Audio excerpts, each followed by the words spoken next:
Australia is probably most well known as the land that is always trying to kill you, and with the amount of dangerous animals that live there, it's not hard to see why. Even something as cute-looking as a kangaroo could do you some serious harm if you get too close to it. And one of the country's deadliest animals that most people try to stay well away from are sharks. Surrounded by tropical and typically warm seas, Australia is the perfect place for all sorts of marine life to thrive. The warm waters ensure that there is plenty of food for all manners of animals, including sharks. Whilst great whites are the creatures that are often talked about off of the Australia coasts, that is not the species that features in this story. Instead, the type of shark which caught people's attention in early February 2023 was actually a bull shark. Whilst films like Jaws might have put people off of great white sharks, many experts believe that bull sharks are actually the most dangerous sharks in the world. This is because they're an aggressive species of shark, preying on almost anything they believe they can eat, such as fish, dolphins, and sea turtles. They will even hunt other species of shark if it is smaller than them. But what makes them truly dangerous is the fact that they tend to hunt in waters where people often swim, namely along tropical shorelines. One of the most amazing things about bull sharks, though, is the fact that they have developed special adaptations in the way that their kidneys function, along with special glands near their tails, which help them keep salt in their bodies. This means that whilst other sharks need to stay in salt water in order to survive, bull sharks can actually swim into freshwater rivers, where they often give birth to their young. They do this as there are fewer predators in the rivers, which gives the baby sharks a better chance of survival. However, it also means that rivers can be incredibly dangerous places for people, especially if they're swimming in them, something that 16-year-old Stella Berry discovered the hard way in early 2023. Due to where Australia is located in the world, being close to the equator, it can get incredibly hot during their summer months. Because of this, most people typically head to the closest body of water possible to try and cool off from the intense heat of the day. Stella Berry and her friends were simply one of these groups of people looking for a bit of fun and for a nice cool place to relax and swim. The teenagers, who all lived in or around North Fremantle, decided that they would head to a local river called the Swan River. Located near Perth, Swan River ends up leading out into the ocean along Australia's west coast, nearby to South Beach. The group of teenagers thought that the river would be less busy than the beach and a bit more sheltered from waves and dangerous sea creatures. Being only 16, the group of friends were simply enjoying their time together and making memories that would hopefully last them the rest of their lives. Whilst the group were most certainly not the only people to have had the idea to spend the day at the river, it wasn't overcrowded, which meant that they were able to swim and relax, relatively unbothered. After spending a bit of time swimming in the refreshing river, Stella and her friends then began sunbathing. The day was simply perfect. At around 2:30 in the afternoon, whilst Stella was resting on the edge of the river, she suddenly spotted a flash of gray in the water. After a few more seconds, the young girl realized what she had just seen.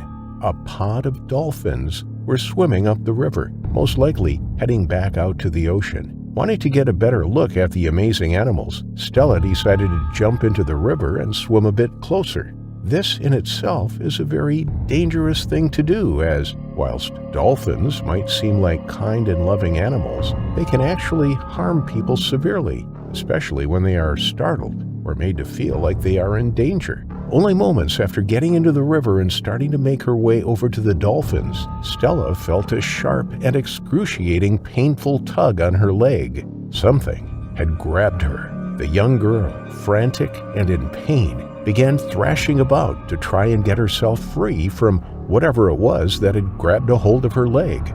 Unfortunately, all of her panicking only seemed to enrage the animal more. It was at this point that she knew that the only thing that could attack her like that was a shark. Terrified and trying to fight for her life, Stella yelled and called out. However, she was simply no match for the hungry predator. The young girl's friends could do nothing but watch from the side of the river, calling out for help and trying to encourage Stella to fight back and get away from the shark. All of the commotion caught the attention of a man nearby who, after realizing what was going on, quickly jumped into the water to try and help Stella escape. After making his way over to the young girl, the man, who did not want to be named, managed to get her away from the shark, who had seemingly disappeared for a moment. Seeing as this was his chance to save her, the man quickly dragged Stella back to the shore of the riverbank. The entire time that he did this, the young teenager was entirely unconscious. Whether this was from the shock of what had just happened to her or the fact that her wound had caused her to pass out, it was difficult to tell. Whilst this was happening, emergency services, including police boats, rushed to the scene near the Fremantle traffic bridge. Luckily, someone had the forethought to contact them, as they knew that Stella would be needing medical attention as quickly as possible. Once Stella and her rescuer were safely back on land, the teenager was quickly attended to by paramedics who heroically tried to save her life. Unfortunately, the injuries to her leg were simply too substantial, and she sadly passed away. After the tragic incident, authorities put out a warning online to dissuade others from swimming in the river whilst they searched for the shark which had attacked the young girl. They did not want another incident to occur and for someone else to end up with the same tragic fate. Eventually, roughly a day later, a 2.5-meter bull shark was caught about 1 kilometer from where Stella was attacked. A local fisherman had said that bait was used to lure the animal into the area they were fishing in. However, what shocked them was the fact that the shark did not come from the ocean, but from further up the river. Once the animal was captured, it was relocated to the ocean, quite a distance away from the river, so that it would hopefully not return to the popular swimming place again. While some people might think that it would have been better off to euthanize the shark, as it had attacked a human, advocates for the species believed that it was better to relocate it, as it had simply been acting on its instincts and likely thought Stella was one of the dolphins that had been swimming by. However, because she was separate from the pod, she was an easier target for the shark, who took the opportunity to try and get what it likely thought was an easy meal. Despite the circumstances for why the attack happened, people in the area were shocked and saddened by the tragedy that occurred. It was the first fatality in the Swan River by a shark attack in over a century. All of Stella's friends and her school held a vigil for the young girl, who had been a well-liked person and who was often regarded highly by those who knew her. Many of her friends said how she was always kind to everyone and how she didn't have a bad word to say about anyone. She was also a talented athlete and keen hockey player, and she had hoped to live in Europe once she was old enough to travel. But whilst she might no longer be with us, Stella's friends and family will forever hold her memory in their hearts. And whilst officials did say that the chance of a shark attack happening in the river is incredibly rare, the chances are never zero in places where they are known to live. Not even the rivers are safe in Australia from meeting your terrifying final affliction. The goonch, otherwise known as the giant devil catfish, is a very large species of catfish. It is native to India and has caused quite a stir owing to its immense size. Some grow as long as an adult human and weigh in excess of 220 pounds, 100 kilograms. Between 1998 and 2007, the villages along the Kali River were plagued by mysterious disappearances. Firstly, in April 1998, a group of friends were bathing in the murky waters of the river. As they splashed about just feet from the muddy bank, something approached from the depths. It had a taste for human flesh. The burnt remains of people discarded from funeral pyres along the river had been washed into the water.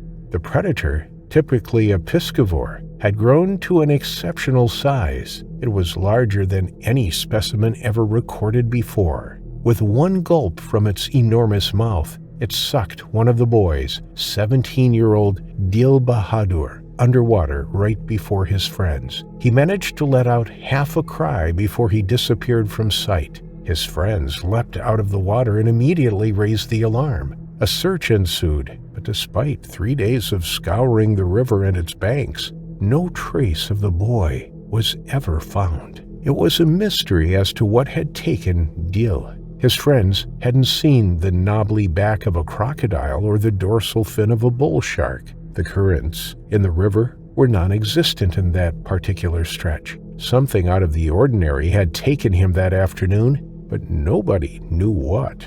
The river was considered relatively safe for locals to swim and bathe in, but just 3 months later, the mysterious creature struck again. This time it took place at Dharma Ghat. A man and his young son were bathing in the water. Their splashes were detected by the covert predator, and it moved in for the kill. Silently and rapidly, the young boy was pulled under the water just feet from his horrified father. The man scrabbled about in the river, trying desperately to grab hold of his son, but the brown water made it impossible to see. Yet another frantic search ensued, but no remains of the boy were ever found. People became cautious about entering the river. What had once been a safe and enjoyable activity was now something that could cost them their lives. But as the months passed and turned into years, people began to feel safe again in the Kali River. Whilst the families of those who disappeared would never forget,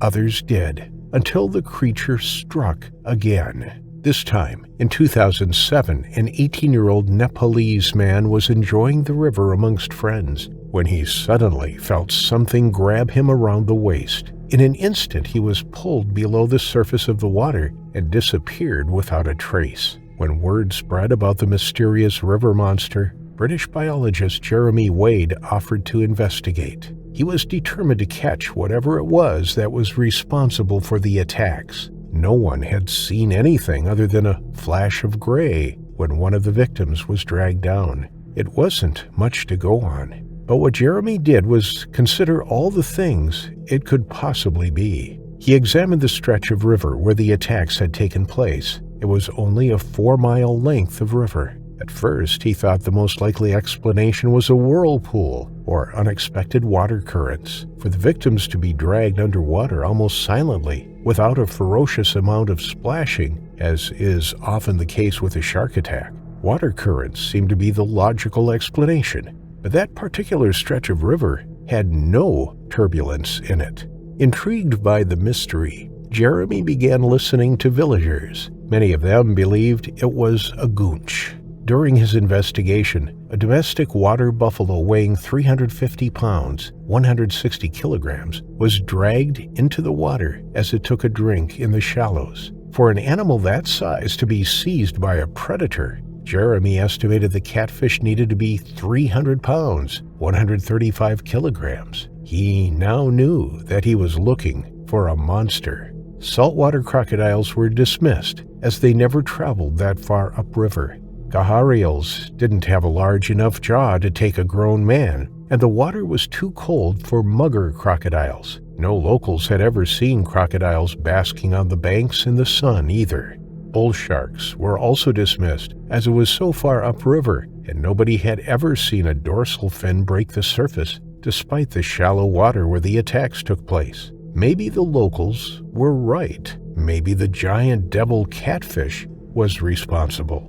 Jeremy set up a funeral pyre to lure one of the catfish. Sure enough, a record-breaking goonch was captured the next day. It measured 6 feet 7 inches and weighed 160 pounds, 73 kilograms. It was certainly large enough to take a small child, but to take a fully grown man and a water buffalo, the goonch would have to be much larger. The cases have remained unsolved, but after the investigations, most, including Jeremy, believe that the goonch was responsible for the attacks that brought so many people in the river to their terrifying final affliction. In late June of 2024, a 12-year-old girl went missing, and the collective efforts of a community is nothing short of amazing. Even in times of such intense sorrow and grief, the people banding together reminds us of how incredible mankind can be. The family has decided to keep the girl's name out of the news and have asked for privacy during this time. So, for now, we'll call her Mara. That name means sorrow and grief, and undoubtedly her family are drenched in the worst kind of grief, the sadness that can only come from losing a child. In the Northern Territory of Australia is a little town called Nunmariyanga. Most of the 360 people who live there are Indigenous Australians, and they have chosen to live somewhat removed from the more populated cities and towns. And with less than 400 people, you can only imagine how close everyone was. It's the kind of place where several households like to get together for dinner, preferring a communal feel to every aspect of life. And like we like to sit on our porches sipping on a cold beer at the end of the day to unwind, the town liked to get together after a long day too. But they preferred to head to Mungo Creek. There, the kids would cool off in the last remaining hint of Australian heat that hung on before the sun went down, and the grown-ups sat under the trees, sharing a cold one and passing snacks around. Mara and 12 other children ran ahead of the grown-ups, and they were already splashing and playing in the water by the time the adults arrived. As the late afternoon went on, the children went in and out of the water, and the adults sat and talked about everyday things and small-town gossip. At one point, only 3 teenagers were sitting waist-deep in the shallows, while Mara and her cousin were floating lazily about. The afternoon was about to wind down, and they were getting as much of those last moments of coolness before being told that they needed to pack up and go home. Mara was lying on her back, holding her breath to stay buoyant. Every time she let the air out, she'd sink almost until her face was submerged. Then she'd suck in another gulp of air just in time to get her buoyant again. She was so engrossed in the moment that she didn't realize just how far she was floating from her cousin and the others. At that moment, her cousin decided that it was time he got out of the water too, since Mara was no longer paying any attention to him. A few of the adults noticed her drifting off, but the children went several yards upstream all the time. The water was shallow, and it wasn't like the girl was out of sight. Even at the creek's end, where it met a larger river beyond the bend, the water was still gentle, and all of the town's residents knew that stretch of river like the back of their hands. The worst that could happen was that one of the teenagers would be told to swim out to get her attention when it came time to leave. But the creek had also been under the watchful eye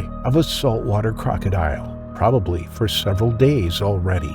The 14-foot beast couldn't overlook that this beach was frequented almost every day by humans at the same time every day, like clockwork. No different than when crocodiles wait for animals to arrive at a watering hole.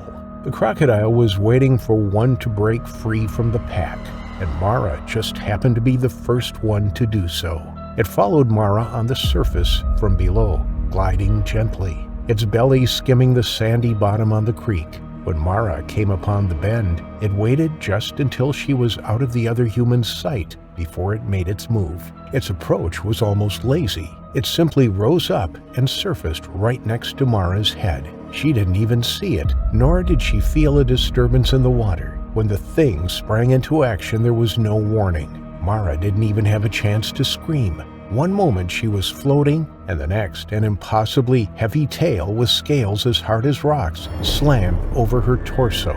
It drove her into the depths, using only its weight and the element of surprise. Mara opened her mouth to shout for help, but she was already under the water, and all that happened was that her mouth was filled with mucky water. Before she could get a sense of up or down, or even what was happening, her frail little body was entirely encased in the beast's. Her arms were pinned to her sides, and she could feel the undulating serpentine body around her squeeze tighter and tighter around her chest. Her ribs began to crack one by one under the increasing pressure, driving shards of bone into her lungs. A combination of water and blood filled her chest, and Mara died from drowning in less than 2 minutes.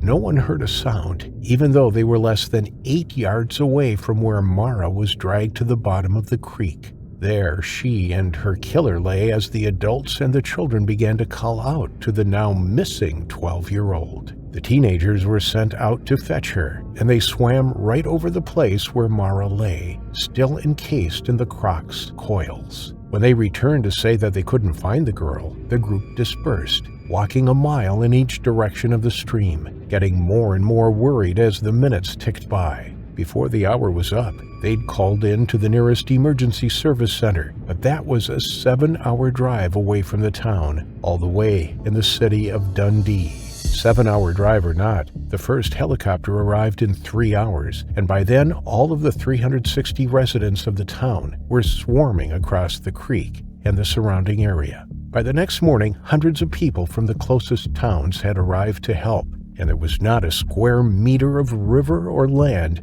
that didn't have someone searching for the missing child. From the moment search and rescue arrived, they suspected that it was a saltwater crocodile. There hadn't been an attack in the area in 6 years, but the lack of screams or noise during the time that she disappeared left few alternatives. Only the mighty lizard could have done it so quickly and with so much stealth. 24 hours later, there were still no signs of Mara on the banks, and divers weren't finding anything either. The call was made that this was no longer a rescue mission, but a recovery operation. Chances of finding Mara alive were next to zero, and sure enough, 2 days after her disappearance, they finally found what was left of the little girl, hidden behind a crop of reeds that were growing a mile upstream.